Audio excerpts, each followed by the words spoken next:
저는 생명에는 지장이 없을 수 있지만 삶의 질에는 매우 중요한 영향을 미치는 건강 요소에 대해서 말씀드리려고 합니다. 바로 모발입니다. 지금 보이는 사진을 보시면 어떤 느낌이 드시나요? 이 사진을 가지고 여자 대학생 300여 명을 대상으로 한 조사를 해보았는데요. 짧은 머리 스타일일수록 세련되고 개성이 있어 보인다고 답했고, 긴 머리 스타일일수록 품이 있고 호의적이라고 답했습니다. 다른 조건은 하나도 갖추지 않고 머리 스타일만 바꿨을 뿐인데 사람이 달라 보인다는 거 참 신기하지 않나요? 뿐만 아니라 성인 1200명을 대상으로 탈모와 비탈모 집단에게 심리적인 스트레스에 대한 조사를 했는데요. 탈모 집단이 비탈모 집단보다 우울감에 의한 일상생활 스트레스에 높은 상관관계를 보인다고 답했습니다. 이제 제가 왜 모발이 생명에는 지장이 없지만 삶의 질에는 매우 중요한 영향을 미친다고 말했는지 이해가 되실 겁니다. 바로 나의 인상과 심리적인 상태에 큰 영향을 미치기 때문입니다. 이렇게 중요한 모발은 나이가 들면 가늘어지고 약해지며 빠질 수밖에 없는데요. 관리를 한다면 최대한 속도를 늦추고 건강한 모발을 유지할 수 있게 된답니다.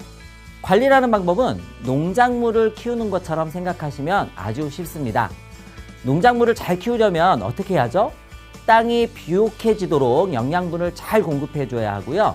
모발로 치면 영양 성분을 적절히 공급하는 것, 이런 것을 우리가 이너뷰티라고 생각하면 되겠습니다. 뿐만 아니라 적절한 햇볕과 병충해 방지, 비바람을 피하게 해주는 관리가 필요한데요. 이러한 것들을 아우터뷰티라고 말씀드릴 수 있겠네요. 모발을 건강하기 위해서는 모발과 모발이 자라는 두피 건강을 지키는 것이 무엇보다 중요합니다. 이를 위해서 이제부터 두피와 모발의 특성 및 기능을 살펴보도록 하겠습니다. 두피는 모발이 자라는 터전입니다.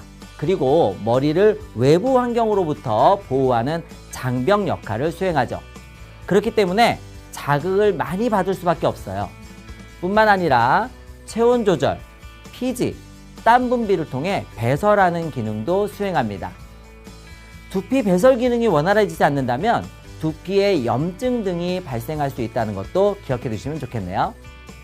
모발도 외부 환경으로부터 머리를 보호하는 역할을 하며 머리가 너무 뜨거워지거나 차가워지거나 하지 않도록 막아주는 역할을 합니다. 잘 알려지지 않은 작용 중에 하나는 머리카락을 통해 중금속이 배출된다는 거예요.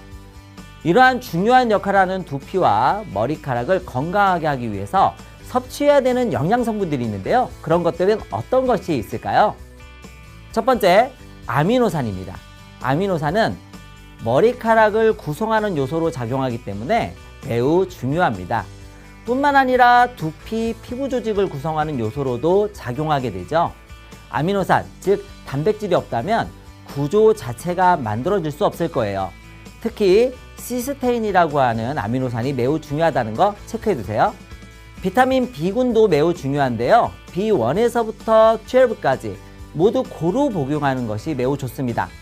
비타민 B군은 한 가지만 높게 복용하는 것보다 멀티로 복용하는 것이 체내에 훨씬 더 좋은 효과를 보인다는 점 기억해 두세요. 비타민 B는 에너지 대사 등 몸의 반응을 촉진하는 데 매우 중요한 역할을 해요. 피부나 머리카락 등이 잘 형성하게 하는 것은 특히 비오틴이 중요하다는 점도 체크 포인트로 기억하시면 좋겠습니다. 비타민 C는 항산화 작용뿐 아니라 콜라겐을 구성하는 중요한 보조 요소로 작용하게 되죠. 피부에 좋은 것은 두피와 모발에도 좋다고 생각하시면 되겠습니다. 미네랄로는 칼슘, 마그네슘, 요오드, 이러한 것들이 모발을 건강하게 하는데 매우 중요한 영양소로 작용하게 됩니다. 오메가3 등 불포화지방산은 염증을 억제하는 작용뿐 아니라 유분을 공급하고 세포 기능을 정상화하는 데 매우 필요한 영양소라는 거, 또 혈액순환을 개선하기도 합니다. 그 외에도 비타민 E, 식물성 영양소와 같은 항산화제도 좋은 역할을 하는데요. 산화 반응을 억제해서 세포 손상을 막기 때문입니다. 혈액순환제 및 두피를 건강하게 자극하는 것도 필요한데요. 이 성분들은 혈액을 왕성하게 흐를 수 있도록 도와주기 때문입니다. 특히 이너뷰티에서는 혈액순환이 중요한 요소로 작용한다는 점 반드시 기억해 두세요. 지금까지 설명해드린 것처럼 모발과 두피 건강에는 이너뷰티가 매우 중요합니다. 하지만 그것만큼 아우터뷰티도 매우 중요한데요. 그 이유는 두피와 모발은 가장 바깥에서 우리 몸을 보호해주는 역할을 하기 때문이죠. 두피와 모발은 외부 자극에 취약하고 영양 공급이 더딜 수 있다는 점 체크해주세요. 모발은 단백질로 구성되어 있기 때문에 가장 중요한 것은 역시 단백질 공급입니다. 단백질 공급은 이너뷰티뿐 아니라 아우터뷰티에서도 매우 중요해요. 특히 퀴노아나 바오밥 나무 씨앗처럼 천연 단백질이 풍부하며 항산화 성분이 가득한 재료를 공급한다면 더욱 좋은 단백질 공급원이 될 수 있을 겁니다. 하지만 이렇게 좋다 하더라도 피부 속으로 아미노산을 공급하기는 쉽지 않거든요. 제품을 선택할 때는 반드시 영양 성분을 잘 공급할 수 있는 방법이 구상되어 있는지 꼭 확인해 봐야 합니다. 아무리 좋은 성분이라도 흡수되지 않으면 소용이 없으니까요. 또한 모발은 수분이 매우 중요한데요. 수분이 부족해진 모발은 푸석해지고 약해져서 부서지기 쉽습니다. 이를 위해서 반드시 수분이 쉽게 증발하지 않도록 모발을 잘 코팅해 주는 것이 중요합니다. 코팅의 가장 좋은 성분은 지질과 지방인데요. 아르간 오일 같은 모발에 유익한 지질과 지방산, 비타민 E 등이 풍부한 재료가 큰 도움이 될 수 있을 것입니다. 세라마이드 또한 보습에 매우 효과적이죠. 세라마이드는 피부 장벽을 개선하고 보습, 피부 보호 역할을 하는 천연 성분이에요. 모발이 건조해지지 않게 만드는데 필수적인 요건이라고 볼 수 있겠네요. 모발이 건강하기 위해선 자랄 수 있는 밭, 즉 두피가 건강해야 합니다. 두피의 건강은 영양 공급 그리고 자극으로부터 민감해진 두피를 진정해주며 청결을 유지하는 게 중요하겠죠. 두피는 여러 층으로 이루어져 있기 때문에 외부에서 영양 공급이 쉽지 않은데요. 요즘에는 이중 지질막 공구조로 되어 있는 리포존 기술이 개발돼서 보다 효과적으로 두피에 영양 공급을 할 수 있도록 도움을 주고 있기도 합니다.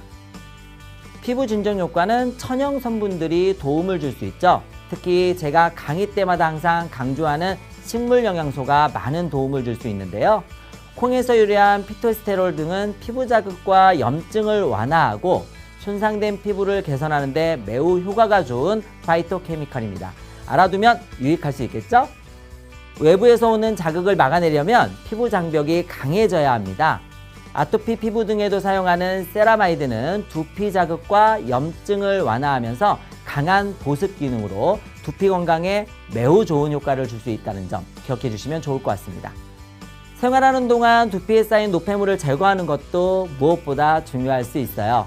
피부 표피에서 제거되지 않은 각질은 피부 노폐물 제거를 방해해서 염증 등을 유발할 수 있고 영양 성분의 흡수를 방해할 수 있습니다. 때문에 각질 등이 제거될 수 있는 성분들이 포함되어 있으면 더더욱 좋을 수 있을 것입니다. 자, 지금까지 저는 모발의 중요성과 관리 방법에 대해서 간단하게 설명해 드렸습니다. 모발에 대한 시장 규모는 날이 갈수록 커져가고 있어요. 글로벌 탈모 치료제 시장은 2021년 기준으로 10조 원 규모, 2028년에는 16조 원 가까이로 성장할 것으로 전망되고 있고요. 국내 시장도 2023년 1,024억 원에 달한다는 소식이 있을 정도입니다. 특히 20대에서 40대 젊은 층에 이 모발에 대한 고민이 많고 관리가 필요하다고 느끼는 사람들이 많다는 것, 그리고 현재 관리를 하고 있는 사람이 적다는 조사도 주목할 만해 보입니다. 그만큼 모발에 관련된 시장은 성장할 가능성이 높다는 것이죠. 자, 이제 앞으로 여러분들은 두피와 모발 건강하면 두 가지를 떠올려 주시길 바랍니다. 바로 먹어서 안으로 공급하는 이너뷰티와 밖에서 관리해주는 아우터뷰티. 아마 이 두 가지를 잘 적용시킨다면 정말 효과적인 모발 관리를 할 수 있게 될 거라는 거 말씀드리고 싶습니다. 감사합니다.